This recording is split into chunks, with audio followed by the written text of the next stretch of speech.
Hi, this is Donny from B&B Music. I'm going to introduce you to American Audio VMS4 today. This is one of the first analog and digital DJ mixing consoles. We have two parts to this console that makes it so cool and innovative to the DJ world, is that you can do both digital control on the computer screen, which we're using Virtual DJ here that comes bundled with the American Audio VMS4. And you can also do analog sources much like your traditional DJ mixer. To start out, I'll go over the digital part because that's going to be the part that's most different for people. It actually has a trackpad built into the center of the console, so you can operate all controls, even traditional controls on your computer. You actually don't even have to be in the computer DJ software. Starting off with this new track, you just drag and drop by clicking on, dragging it onto a deck.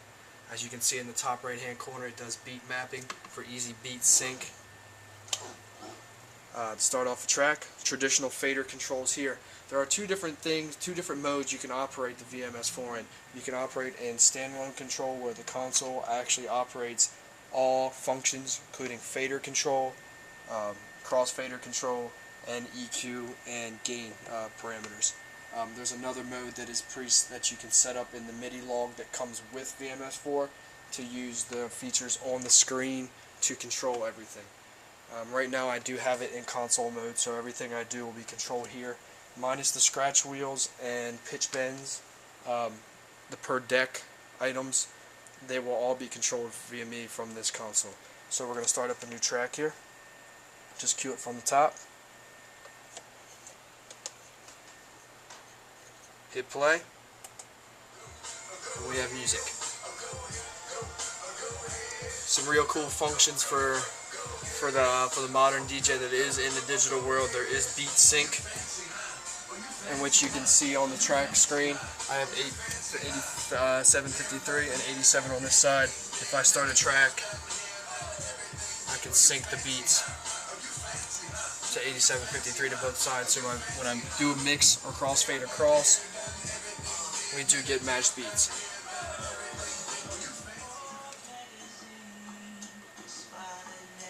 So there's all your virtual DJ items.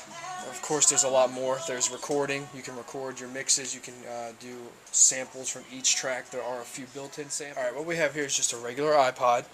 What I've done is I've put it on the same channel that our computer control is on, so I can just flip and show you how cool and how easy it is to go from digital to analog mode. If we come down here to the front panel of the VMS4, you can see we have 4 switches here. Channels 1, 2, 3, and 4. In digital mode, channels 2 and 3 will be your control surfaces.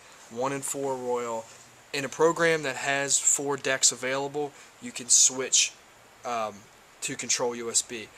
With the program we're using, Virtual DJ, it only has the ability to control 2 decks, so 2 and 3 default to those 2 decks.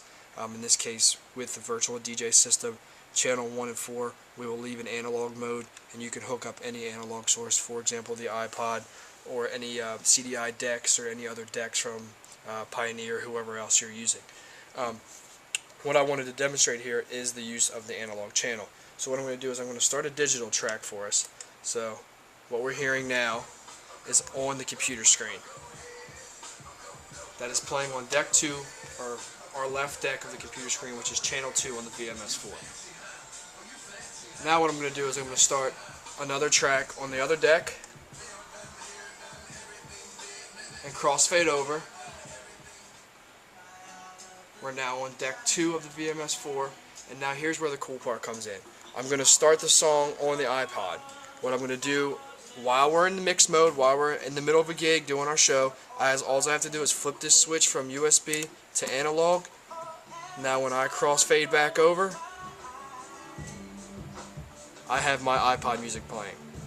So we have 3 different sources going at one time, and all we have to do to go back is maybe we want to cross back over, bring our computer source back in, flip the switch, crossfade, and the computer source is back on. It's that easy. The crossfader is assignable per channel, and these are 2 knobs right here. I can tell it what channels I want the crossfade between, which really gives you truly, I'd say, infinite crossfade ability to whatever any channel you want to be on. And once again, this is all on the fly controls where you can change it. It's not going to affect the tracks playing, obviously, unless you switch a channel that you're playing a track on. Also, I'm going to just go over the front panel in general. We have our two mic on and off switches, mic controls, crossfader controls, the switches we've gone over. This is cool. This is very similar to what you would get on a pro level console, and that's the curve control for your crossfade. It tells how the fader goes from one side to another. And then here's your headphone control, headphone gain, and then here's your mix knob where we can listen to a balance. We can bounce our own cue and master mix.